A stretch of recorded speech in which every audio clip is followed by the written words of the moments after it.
Okay, good evening all of you. మరి నిన్నటి క్లాస్లో మనం డిస్కషన్ చేయడం జరిగింది. ఆ డిస్కషన్లో మీరు చూడడం జరిగింది ఏంటది అంటే ఫస్ట్ చాప్టర్ శిశు వికాసం మీద అనాలిసిస్ చేసినాం మా డియర్ స్టూడెంట్స్, ఆన్లైన్ వాళ్ళు కూడా. మరి అదేవిధంగా తీసుకున్నట్లయితే ఈరోజు అభ్యసనం అనబడేటువంటి అంశాన్ని మనం ఇప్పుడు డిస్కషన్ చేస్తాం. అభ్యసనం అనేటువంటి చాప్టర్లో ఏ అంశాలు మనకు కనుక కనిపిస్తున్నాయంటే, ఒకటి డెఫినేషన్ పార్ట్ కనిపిస్తుంది, నిర్వచనాలు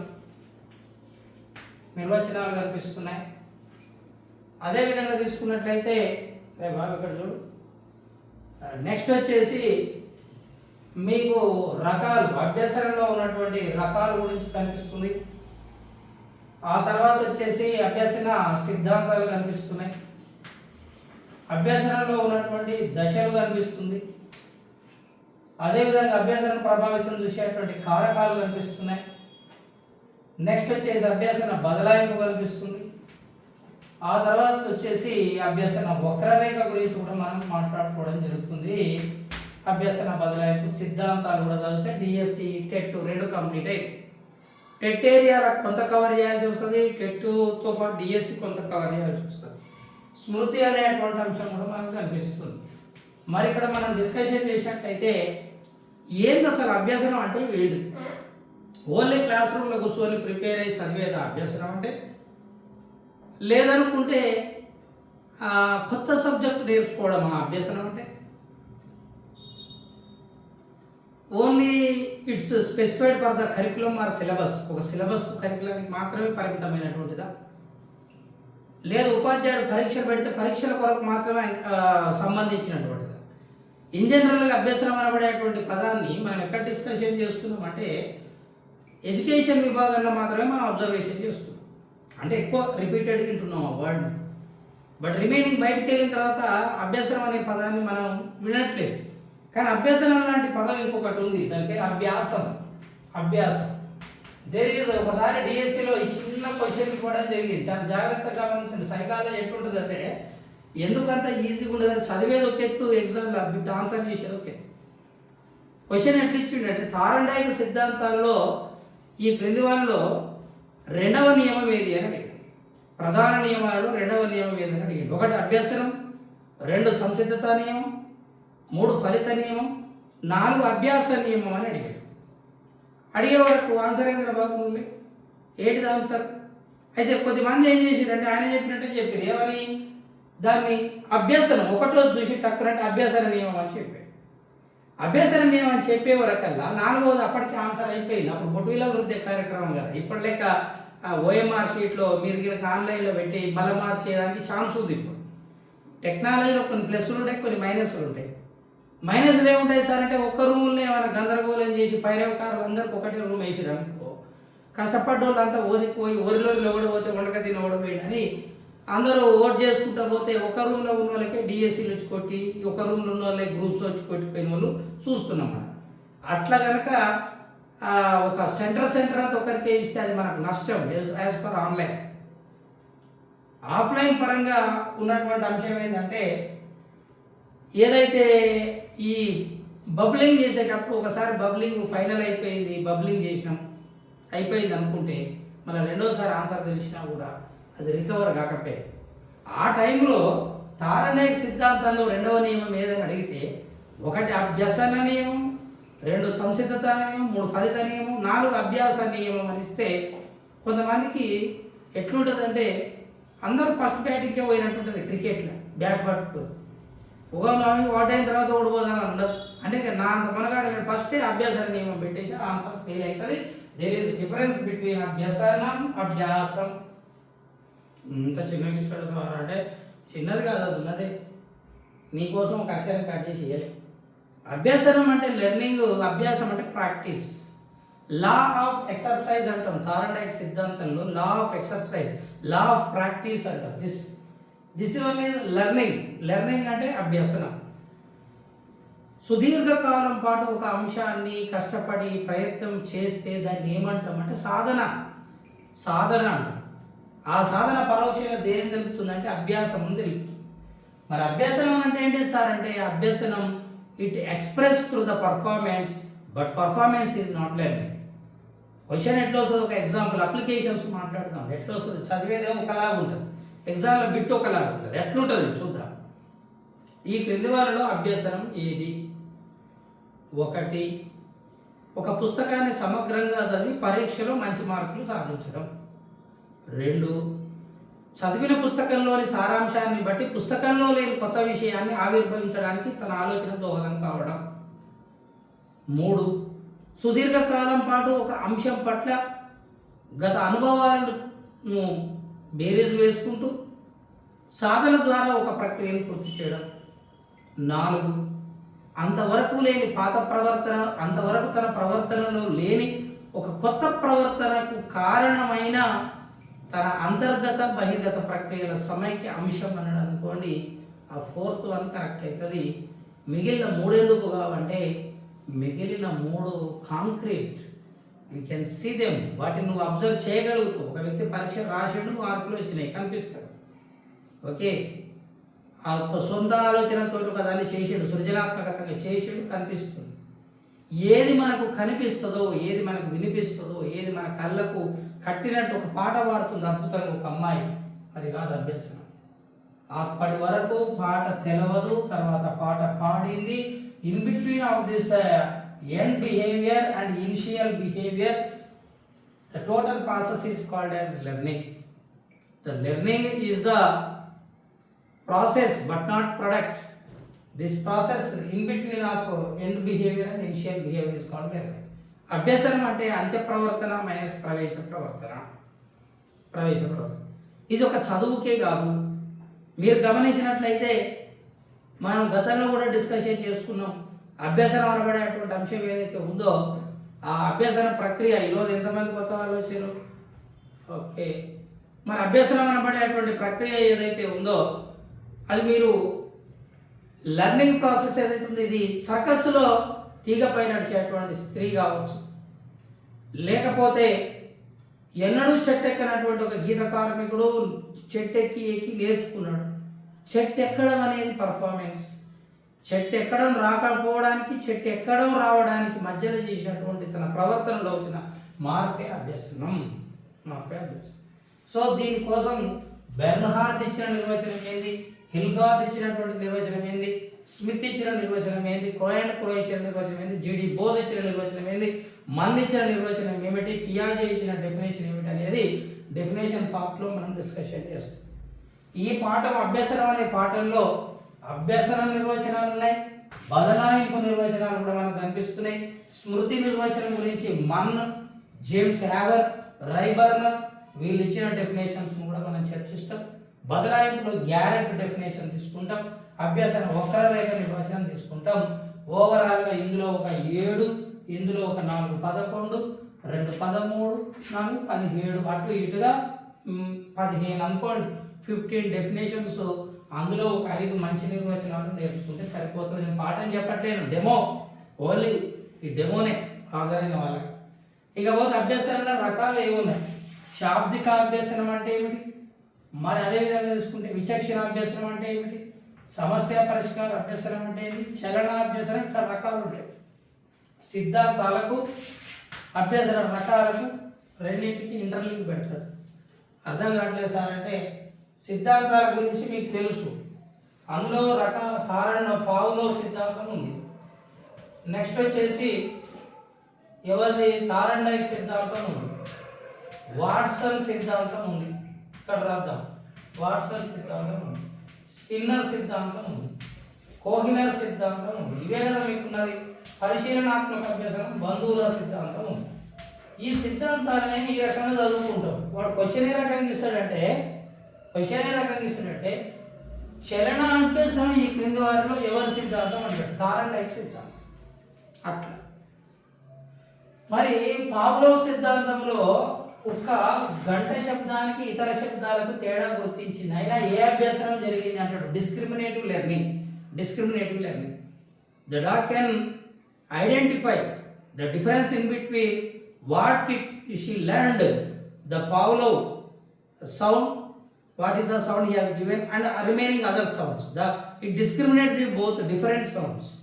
ఆ రెండు అంశాలను గుర్తించింది విచక్షణ అభ్యసనం. అయినా ఇది ఏ సిద్ధాంతం నుంచి వచ్చిందంటే పావ్లోవ్ సిద్ధాంతం నుంచి వచ్చింది.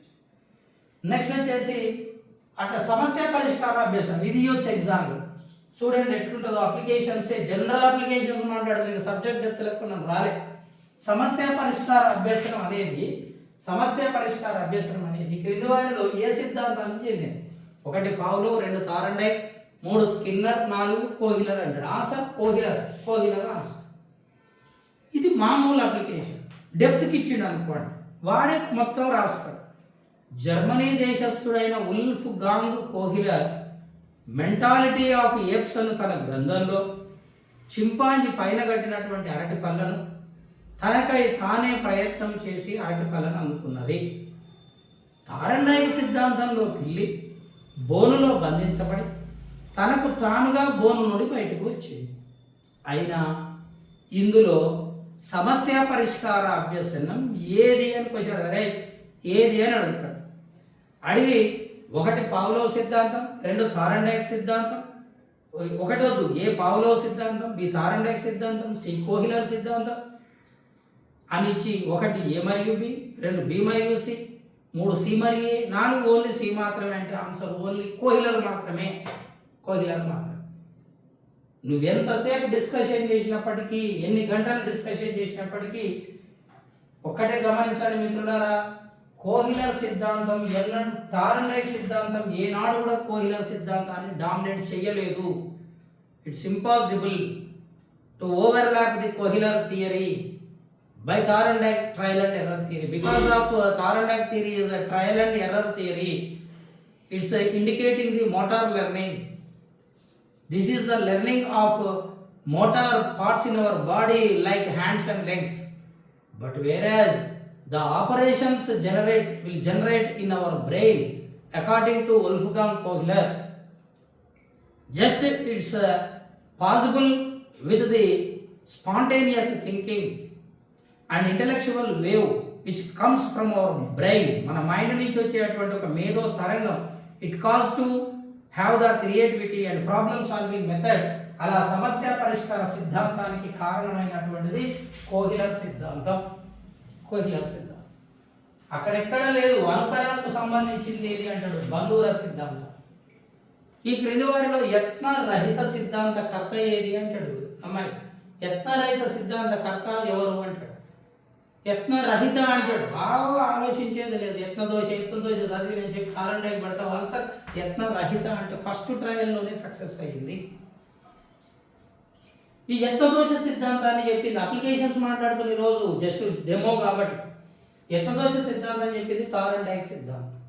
యత్నరహిత సిద్ధాంతం చెప్పింది బంధూర.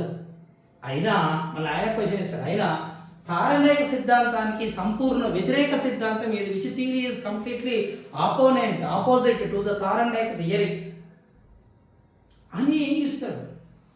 Initially in the data what he has given in the question paper, he compared the both theories Thorndike and Bandura, but whereas he raised the question in between of Thorndike and Kohler. నువ్వు ఆ concept పట్టగలుగుతావా లేదా అది చూస్తాడు. కాబట్టి సిద్ధాంతంలో ప్రధానమైన వైరుధ్యాలు దేని మధ్యలో ఉన్నాయంటే థారండైక్ కోహిలర్ సిద్ధాంతాల మధ్యలో ఉన్నాయి. ఏ 2 సిద్ధాంతాలకు మళ్ళీ వ్యతిరేకం ఉందంటే పావ్లోవ్ అండ్ స్కిన్నర్ సిద్ధాంతాలకు ఉన్నాయి. ఎందుకు ఉన్నాయంటే the S theory is called as the Pavlov theory, stimulus theory, and the R theory is called as Skinner theory, response theory. అది ఎందుకు ఉంది ఏం సంగతి అనేది మనం సబ్జెక్ట్లోకి వెళ్ళిన తర్వాత క్లియర్గా డిస్కషన్ చేస్తాం. అభ్యసన దశలు అనేది ఒక టాపిక్. అందులో అవసరం ఏర్పడ్డ అభ్యసనానికి నాంది ఏంటంటే అవసరం వల్ల అభ్యసనం వస్తుంది, అవసరం వల్ల అభిరుచి ఏర్పడుతుంది, అభిరుచి వల్ల అవధానం వస్తుంది, అవధానం నుంచి అభ్యసనం వస్తుంది, అభ్యసనం నుంచి వైఖరులు ఏర్పడతాయి, వైఖరుల నుంచి ప్రవర్తన ఏర్పడుతుంది, వెలిసి ప్రవర్తననే మన మూర్తిమత్వం అవుతుంది. Yes how your personality built అంటే the initial stage needs necessity is the mother of invention అన్నట్టు నీ నీడ్స్ అనబడేది it cause to play the attention on specific thing. Okay, అవధానం. ఆ అవధానం నుంచి ఏమొస్తుందంటే అభ్యాసం, లెర్నింగ్. ఆ లెర్నింగ్ నుంచి ఏమొస్తుందంటే through the learning you will get the experience. That experience may cause to has the specific either positive or negative attitude and particular లో సంబంధించి కారకాలు దీని మీద 2 సార్లు టెట్ బిట్ అయింది. ఇవన్నీ చూస్తుంటే మనకి ఏమనిపిస్తుంది అమ్మా అంటే ఇవన్నీ ఇంపార్టెంట్ అనిపిస్తుంది. ఇవన్నీ ఇంపార్టెంట్, ఇది అసలు చూస్తే పెద్ద దీని ఏముంది అనిపిస్తుంది. అభ్యసన కారకాల మీద నుంచి 2 times బిట్ అయింది. ఎట్లా వస్తుంది అంటే కరికులం అన్నటువంటిది విద్యార్థిపై చూపించే ఏ రకమైనటువంటి కారకము అంటాడు. అభ్యసన అంశానికి సంబంధించిందా, అభ్యాసకునికి సంబంధించిందా, అభ్యసన సన్నివేశానికి సంబంధించిందా, ఇట్లా కారకాలు ఉంటాయి. అంటే అర్థం అవుతుందో లేదో మీకు. ఇప్పుడు నేను అభ్యసనం, మీరు అందరూ నా పాఠం వింటున్నాను, రే బాబు నా దిక్కు చూశాడు, ఆయన నా దిక్కు ఎందుకు చూసాడు టక్కున అంటే నేను పిలిచినా కాబట్టి గట్టిగా గద్దిస్తే ఎవడా నన్ను పిలుస్తుండే ఒకటి అని చెప్పి టక్కున చూసాడు. టక్కున చూసినట్టు ఇంతసేపు ఆయన అభిరుచి నా దిక్కు లేదు, ఆయన అటెన్షన్ నా సైడ్ లేదు. అంటే నేను ఎంత బాగా పాఠం చెప్తే ఉంది ఆయనకి ఇంట్రెస్ట్ లేనిది. అంటే అభ్యాసకునికి ఇంట్రెస్ట్ ఉంటేనే పాఠం వింటాడు. సరే నువ్వు రాసుకుంటున్నావు కానీ తమాషా కన్నా లేదు. అభిరుచి ఇంట్రెస్ట్ అనేది ఒకటి ఉంది. ఆ ఇంట్రెస్ట్ అనేది ఏదైతుందో, అభిరుచి అనేది ఏదైతుందో, ఆ అభిరుచి ఎవరికి సంబంధించినటువంటి కారకం అంటే అభ్యసన సన్నివేశం కాదు, అభ్యాసకుడే. అభ్యాసకుని యొక్క ఏమేమి అంశాలు ఒక శాంపుల్ క్వశ్చన్ చెప్తున్నా. అభ్యాసకుడు చదవాలంటే ఆయనకి ఏమేం కావాలి? 1 ఆయన ఆరోగ్యం, శారీరక ఆరోగ్యం. 2 మానసిక ఆరోగ్యం. 3 ఆయన ప్రజ్ఞ. 4 అతని యొక్క అభిరుచి అంటే ఇంట్రెస్ట్, సబ్జెక్ట్ అంటే ఇంట్రెస్ట్. నెక్స్ట్ అవధానం, అటెన్షన్, ఏకాగ్రత. అభ్యాసకుని పూర్వ అనుభవం, ఇదివరకు ఆ సబ్జెక్ట్ గురించి ఆయనకి ఎక్స్పీరియన్స్. ఇవన్నీ ఏం చేస్తాయి? అతన్ని ఇంకా చదివేటట్టు చేస్తాయి. ఇవన్నీ ఒకటే కారకాలు. ఏ కారకాలు? అభ్యాసకునికి సంబంధించిన కారకాలు. ఇట్లా అభ్యసన సన్నివేశం మీద కారకాలు ఉంటాయి, అభ్యసన సన్నివేశం అభ్యాసన అంశానికి సంబంధించి ఉంటాయి. అట్లా ఒక్కొక్కటి డివైడ్ చేస్తారు వాళ్ళు. మనం దీని గురించి ఇచ్చాడు, అంత ఆశామాషి కాదు. నెక్స్ట్ బదలాయింపు.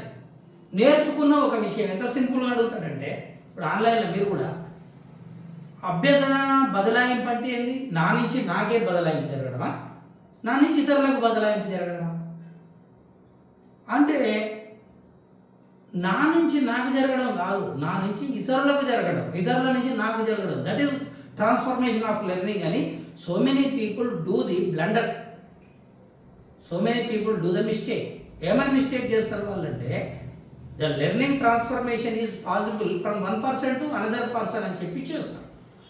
But what is the concept here? The learning transformation will possible only with in me. How అంటే మరాఠీ వచ్చిన వాళ్ళకి హిందీ ఈజీ కావడం, సంస్కృతం వచ్చిన వాళ్ళకు remaining other Dravidian languages easy కావడం, సైకిల్ దొక్కిన వాళ్ళకి రిక్షా ఈజీగా కావడం. ఈజీ కాదు, ఒక్కోసారి కష్టం కూడా అవుతుంది.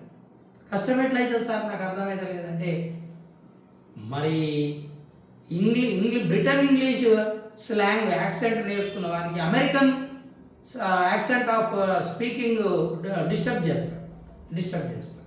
This is called negative transformation, రుణాత్మక బదలాయింపు. షటిల్ ఆడినటువంటి వ్యక్తి ఎవరైతే ఉన్నారో ఆ షటిల్ ఆడినటువంటి వ్యక్తికి బ్యాడ్మింటన్ అనేది ఇబ్బంది.